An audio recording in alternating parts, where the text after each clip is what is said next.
Alexandre Carneiro de Souza, professor universitário e sociólogo.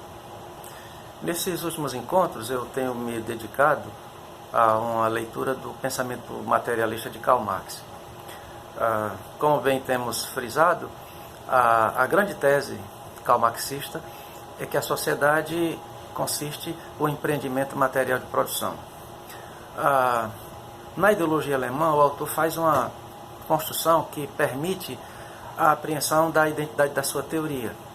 E num texto muito bem elaborado com Engels, Marx desvenda o fenômeno da produção, passando por temas importantíssimos como a divisão do trabalho social, os ciclos históricos da produção, as empresas humanas de produção, pautadas na reunião dos indivíduos e na agenda desses indivíduos para empreenderem e o que produzir, a consciência humana e sua participação no empreendimento material de construção da sociedade, a discussão sobre pobreza e riqueza dentro do campo da gênese de classe.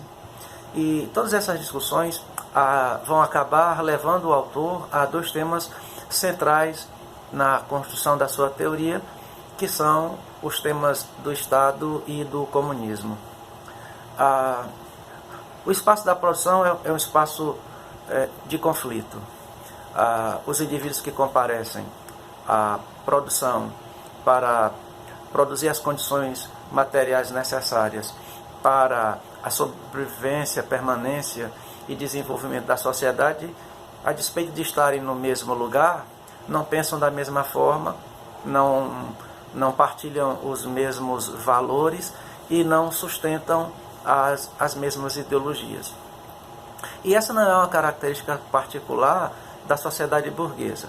Esse mesmo princípio há de se encontrar na sociedade escravagista e no modelo da sociedade feudal.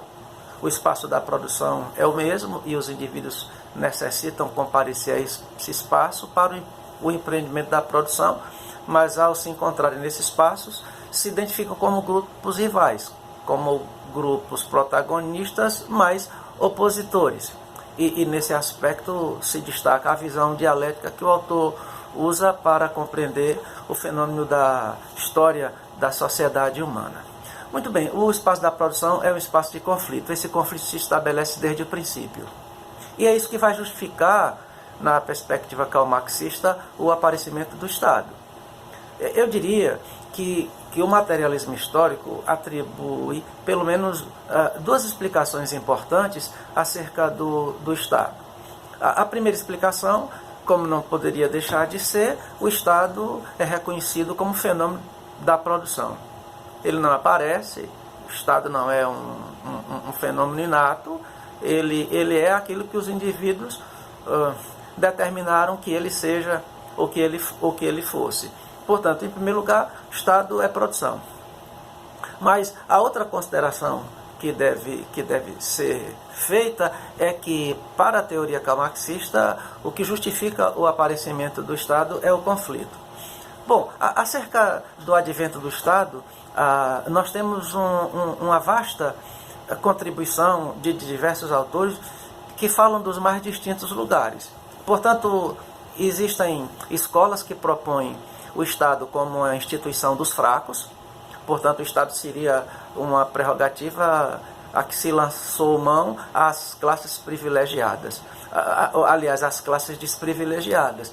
No entanto, outras escolas proporão o Estado como a criação das classes dominadoras, acrescentando ao domínio econômico o domínio político e atribuindo à acumulação o estatuto de legalidade. De fato, a gente encontra essas duas direções que nos fazem perguntar se a criação do Estado deve ser posta na conta das classes desfavorecidas ou se a criação do Estado deve ser posta na conta das classes favorecidas. Bom, considerando a questão de uma forma mais global, acompanhando o pensamento karl-marxista, se poderia afirmar que o Estado surge para tentar pôr uma ordem, para estabelecer uma disciplina moral no espaço da produção. Evidentemente que se o conflito nesse campo não for controlado, não haverá produto, os bens não surgirão. E aquilo que a sociedade precisa não terá, e os indivíduos estarão se matando uns aos outros num conflito incessante, e que possivelmente só cessaria com a destruição de uma parte pela outra.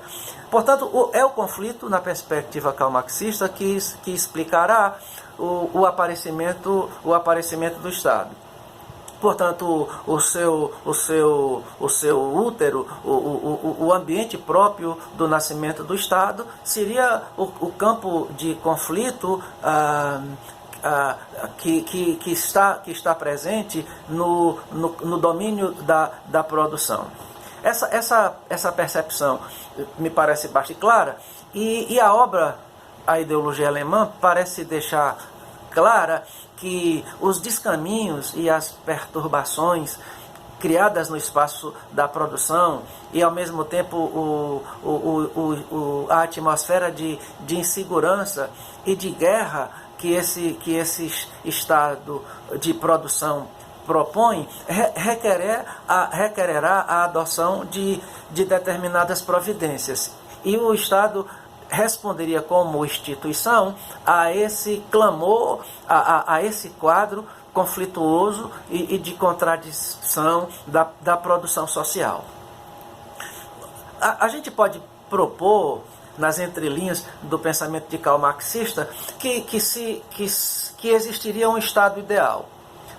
O conflito social que reclama por esse Estado reclamaria pela instituição de um Estado que fosse capaz não apenas de impor uma ordem, mas que fosse capaz ao mesmo tempo de traduzir a sua missão no campo de execuibilidade do bem comum, de tal forma que todos os indivíduos que produzem seriam contemplados e encontrariam a sua identificação no Estado, que não seria Estado de rico, que não seria Estado de pobre, que seria Estado de todos, buscando eliminar a crueldade, a selvageria, a desigualdade e a exploração, e buscando conduzir as relações humanas a um estágio de paz e de harmonia em favor do bem-estar geral da própria sociedade. A gente pode traduzir isso nas entrelinhas, porque na verdade Karl Marx vai propor uma outra terminologia, uma outra categoria. Se nós podemos pensar num Estado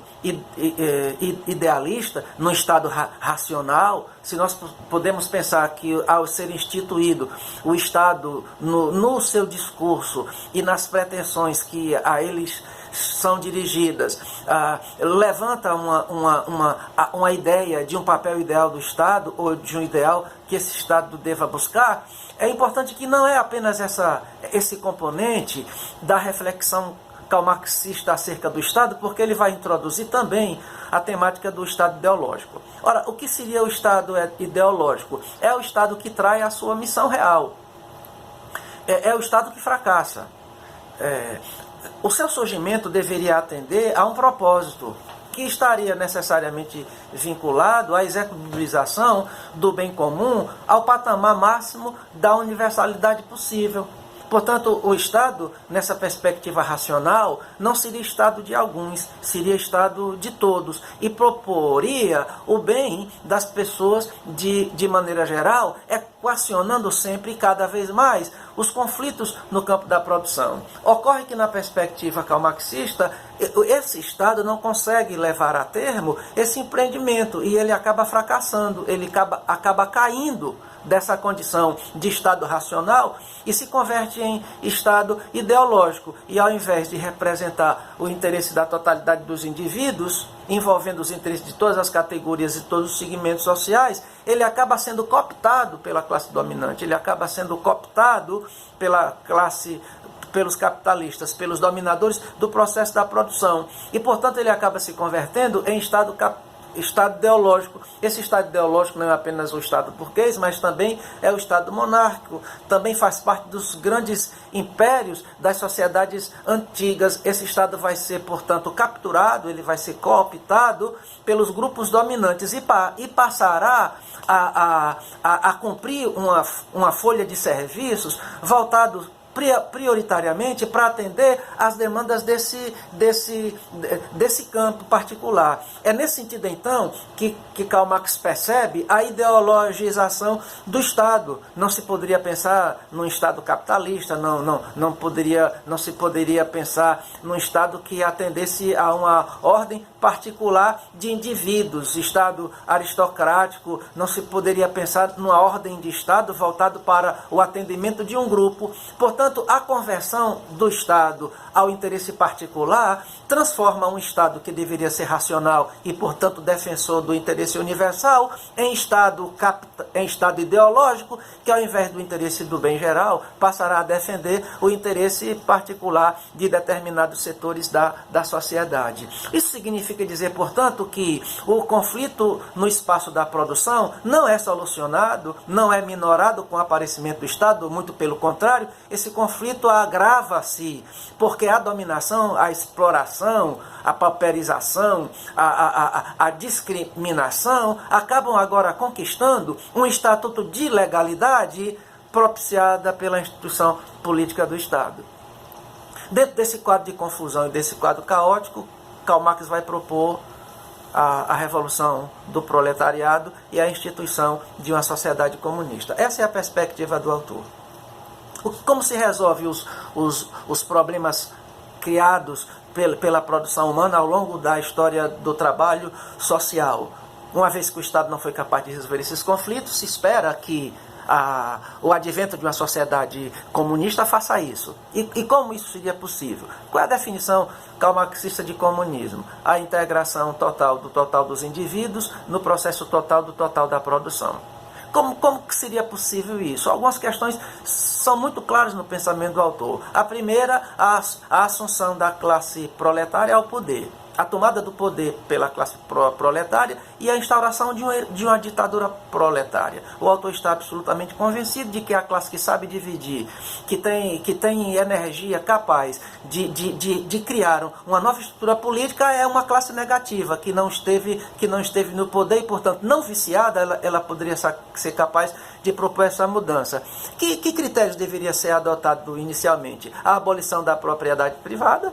Portanto, a junção de meios de produção e força de trabalho que estiveram separados durante muito tempo na história, provocando o aparecimento da riqueza e da pobreza, portanto, meios de produção e força de trabalho estariam unidos. Nós teríamos, portanto, uma sociedade sem classes. Não se teria pobres, não se teria ricos. Efetivadas essas mudanças, modificadas essas estruturas, a ditadura do proletário cessaria.